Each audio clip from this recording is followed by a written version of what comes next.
Well, welcome into the TexAgs Rewind. David Nuno here, and we are presented by Yeti. I got the Knuckleheads back. Hunter Shurtleff, haven't seen you in a while. Hello, sir. Good to be here. Yeah. Big weekend, football, baseball, parents, rings. Yeah, rings. Bill Burse. Do not try to go out to a restaurant. Are you going? No, stay home tonight. Stay home this whole I'm going to be weekend. gone. Locals at home. Kelly, Matt, you can tell the people hi. Hey. Hi. That was maybe our most awkward exchange ever on this program. We have a lot of No, those. we get a lot I of those. want you to know I followed instructions exactly as you gave them. Well, so we did a little start bench cut with Stephen McGee earlier in the show. Do you guys, what was it, waffles, pancakes, and French toast? Which one are you guys starting, cutting, and benching? Starting is waffles, benching is French toast. Okay. I'm starting pancakes and binging waffles. I got waffles. I'm benching pancakes. All right. Yeah. I got confused by all that. By the way, it is a sports show. We did talk a lot about sports. Coach Schloss joined us to get ready for that Mizzou series that starts later on today. Aaron Torres took about a month off of the show because he was partying with UConn. He joined the show today. And Logan Lee, sad news, he's leaving TexAgs, but he's never leaving TexAgs because I'll bring him back on the show. But he's doing big things, so we'll talk to Logan about that. It's TexAgs Rewind. I got a weird start bench cut for you, all right? All right, let's do it. Breakfast.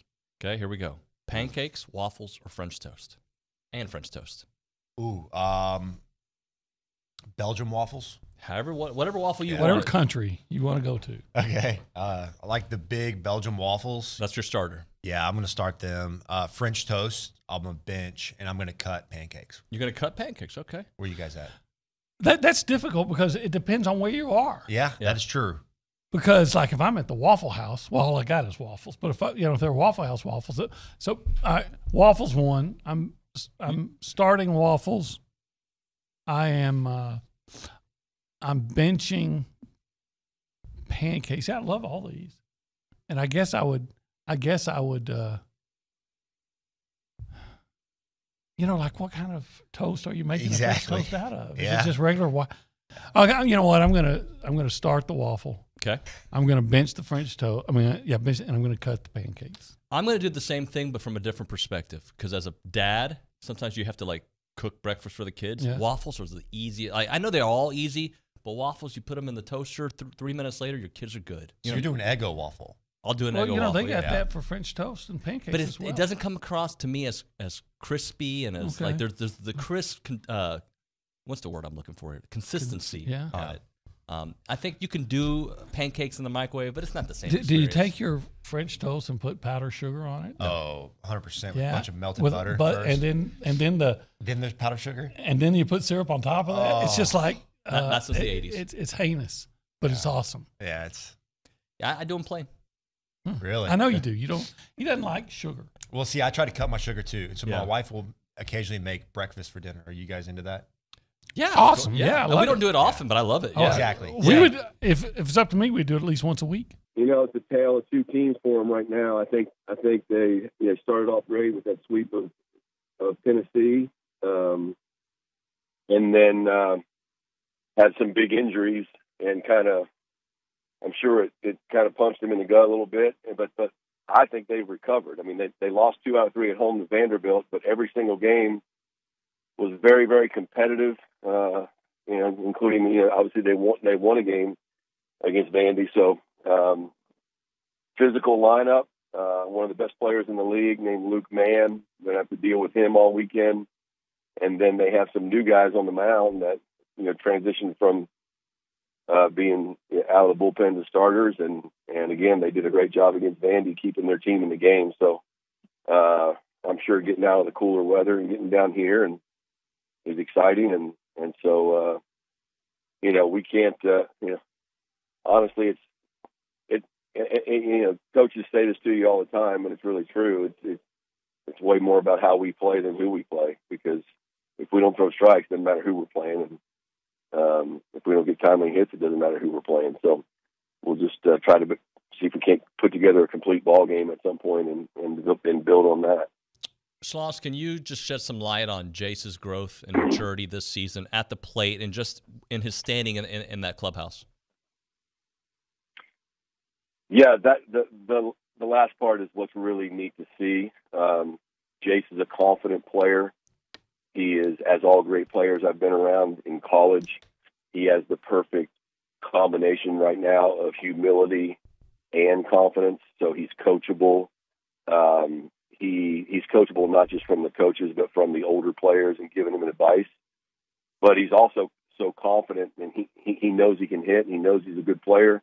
So you'll hear his voice a lot in the dugout, encouraging a guy like Jordan Thompson, who's 3 or 4 years older, or Brett Minnick, stuff like that. And we got spring game coming up this weekend for A&M and several other schools.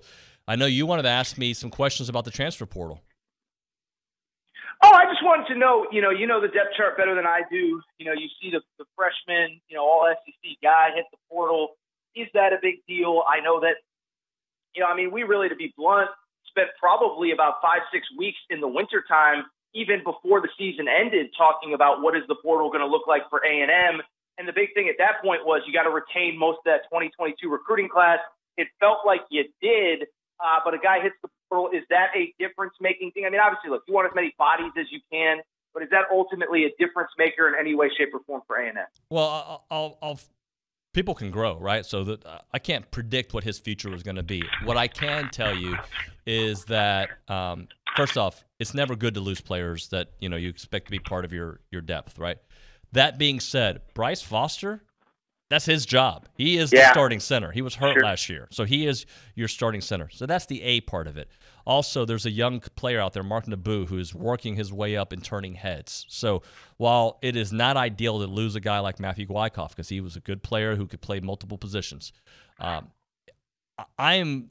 people transfer, and Jimbo actually talked about this yesterday. People transfer to play more. That's why they transfer. Sure. Sometimes NIL plays a part of it, but that's why I think it's been difficult a little bit for A&M to get players because they're pretty stacked in their starting lineup. They're pretty set, right? But people leave for an opportunity to start or play more, and I think that is Matthew's situation there. He got a taste of the good life, started a bunch of games last year, was part of the All-SEC freshman team, I guess, and I guess he was.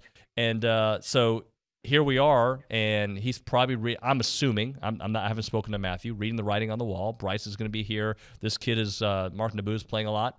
I probably need to go elsewhere, and I totally understand that in today's world of the transfer portal. It's not ideal, but it's not a backbreaker by any stretch. Best moment at TexAgs? Getting hired. Seriously, big relief. Seriously, I think that would. There have been some great moments, but without making that phone call to Billy and Billy telling me, we just interviewed someone to do the recruiting, but come on and we'd love to throw you in the mix and see what happens.